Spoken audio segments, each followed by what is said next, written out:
Have you ever wondered what it's like being a contestant on The Bachelor and Bachelorette? Today we are revealing the rules contestants have to follow to be on the show. Since its debut in 2002, ABC's reality show The Bachelor has become a global phenomenon, which has led to the launch of The Bachelorette and Bachelor in Paradise, along with international versions. Considering we always have a new season ready to go, it seems like there's an endless supply of men and women who are looking for true love and at the same time willing to be filmed for 2 months. So what's it like being a contestant on one of these shows? Well, today we've got the rules. You must say goodbye to the outside world while filming the show. Contestants on all of the Bachelor programs and spin-offs agree to completely disconnect from the outside world, meaning they also can't contact friends or family while they're being filmed. Contestants are also banned from watching television or using their phones or laptops in the house. Past contestants have mentioned how shocking it is for the first few days to adjust being forced into isolation. We here at the Fab Life can't imagine what it would be like to have your cell phone taken away from you.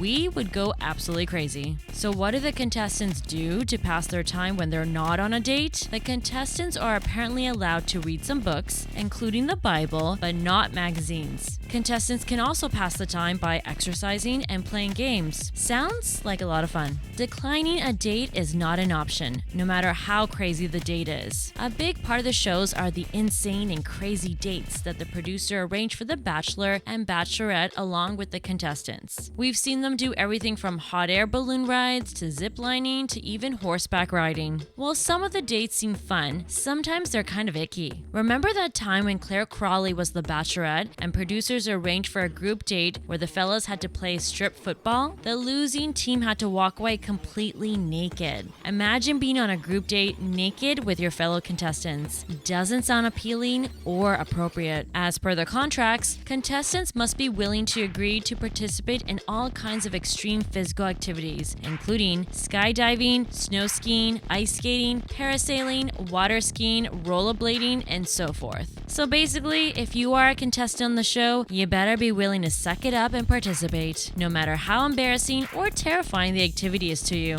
You don't get paid. If you are the Bachelor or Bachelorette, you will be paid for being on the show. As for a contestant, not so much. According to reports, The Bachelor and Bachelorette are believed to be paid around $100,000 per season. And if you make it to Bachelor in Paradise, you do get paid, although it's a much lesser amount, like maybe a couple thousand per week. As for the Bachelor and Bachelorette shows, contestants don't receive a dime. On top of that, contestants must take time off work or sometimes leave their jobs to be on the show, which can last for a couple months depending on how far they go on the show. Many contestants have talked about how much money they spent just to be on the show, including buying a whole new wardrobe, and for the female contestants, getting ready to be on camera, such as lash extensions, hair extensions, tanning, makeup, and so forth. Ex-Bachelor contestant and former Bachelorette Jillian Harris admitted in her book that she remortgaged her house prior to appearing on the show and spent about $8,000 on clothes. Remember season 20 The Bachelor contestant Olivia? Well, she supposedly spent $40,000 on her wardrobe for the show. Ouch. You have no idea what you're in store for. Going on the show, you have no idea what you will encounter or how long you'll be on the show.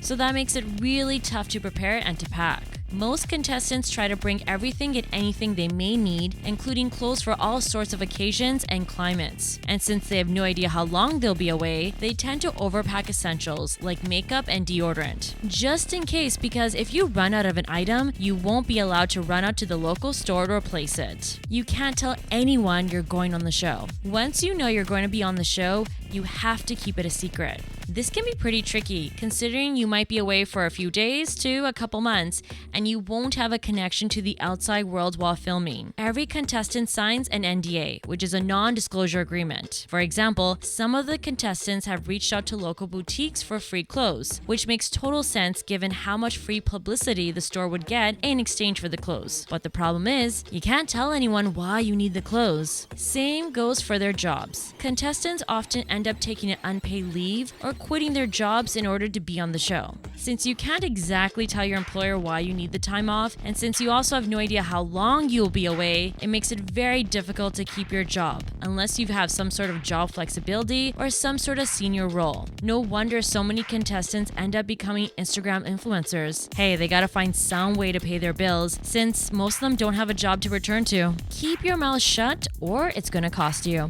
So what happens if you open your mouth and talk about being on the show before the finale, or you break any other part of your contract? Well, you may be on the hook financially. Supposedly, it could cost you $5 million. Now, this seems pretty steep for a contestant. However, we can understand this for producers wanting to keep the final couple a secret before the big finale. This is exactly why the final couples are not allowed to be seen in public until the finale. They may see each other using disguises, or they may get whisked off to a safe house so that no one from the public spots them together. However, it's not always perfect. Season 11 Bachelorette Kaitlyn Bristowe accidentally spoiled her final pick by posting a Snapchat video showing her cuddling in bed with her contestant Sean Booth, thus totally ruining the end of her season for everyone. She later revealed how she felt really bad about the slip-up and thought she was sending the photo to producers, but accidentally posted it to the public. Luckily, she didn't have to pay any financial damages to the show. Hey, accidents happen, right? Contestants must agree to physical and psychological testing. When contestants agree to be on the show, they must agree to prove their physical and mental health before they're allowed on the show. Per the show contracts, it states contestants who are selected to travel to Los Angeles may be required to undergo physical, medical, and psychological examinations and testing to be conducted in Los Angeles by qualified personnel selected by the producer. They must meet all physical, medical, and psychological requirements. The vetting process is rigorous and includes an STD screening and an 800-question psych evaluation. According to producers, they want to make sure people are going to be okay coping with the stress involved and make sure they're going to be offered the help that they may need. Per the application requirements, all potential contestants must also be willing to submit to a background check, which could include a credit check, a military records check, a criminal arrest and or conviction check, a civil litigation check, a family court litigation check, interviews with employers, neighbors, teachers, etc. Yep, it's pretty intense. You don't get to eat. We have actually always wondered about this. When the bachelor or bachelorette goes on a dinner date with somebody, you never actually see them eating their meal. Sometimes we would wonder what was even on the plate in front of them,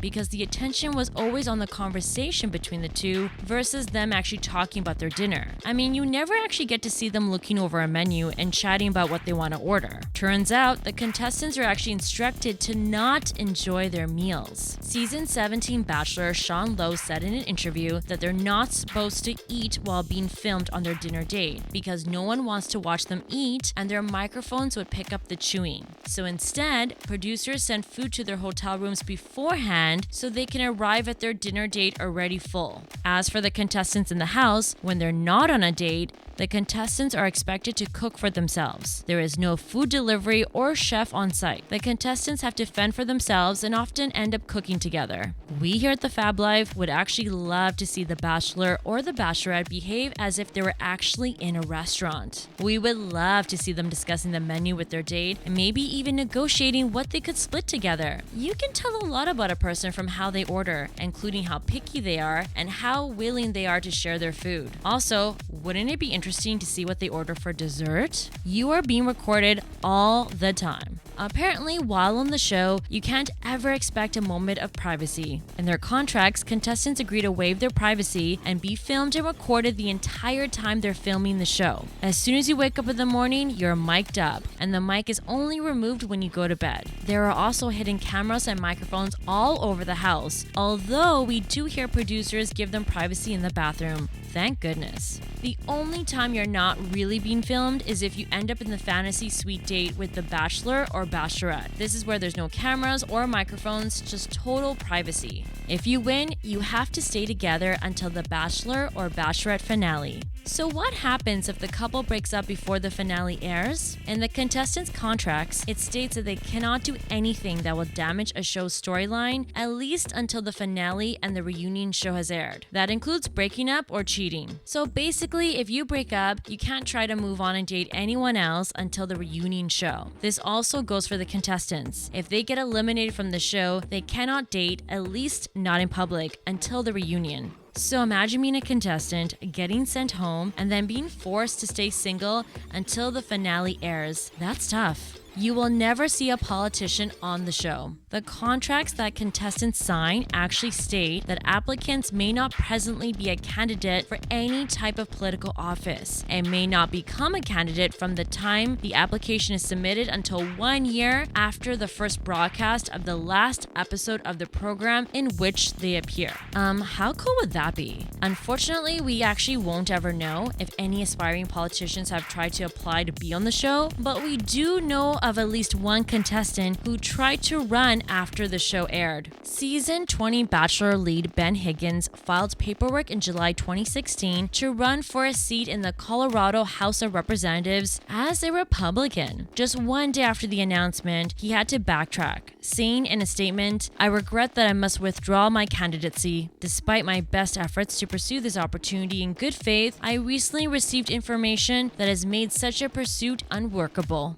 While Ben never gave an official reason for leaving the race, it's rumored that he was threatened by Disney, who owns ABC, to drop out because of his political leanings. So now that it's been several years since he's been on the show, could Ben run for office now? Well, he hasn't announced any plans, but we here at the Fab Life think it would be really amazing to see an ex-bachelor get elected to office. Hey, maybe even become president one day. You have to do press even if you don't want to. The contestant's contract requires you to be available to take part in a reasonable number of interviews, photo shoots, and chats for publicity. So even if you get sent home from the show, your journey isn't over. You also have to be available to take part in any special episodes and any other reunion shows up to 3 years. That's why sometimes you will see former contestants popping up on a new season of the show to give advice, like how Serena and Bree showed up on Michelle Young's season of The Bachelorette. Since the ladies had all been on The Bachelor season together with Matt James, and it hasn't been more than 3 years, the producers could call on Serena and Bree, or anyone else for that matter, to make a guest appearance on the show. And if you end up as the winner of the show and make it to a wedding within 2 years of the show airing, the producers own the exclusive rights to your wedding. But if you're getting married, you know the show's producers are going to produce one heck of a wedding, all expenses paid. So Bachelor Nation, given these rules for contestants, would you ever consider going on the show to find love? Let us know in the comment section below, and also don't forget to subscribe to this channel for more fun content. Thanks so much for watching.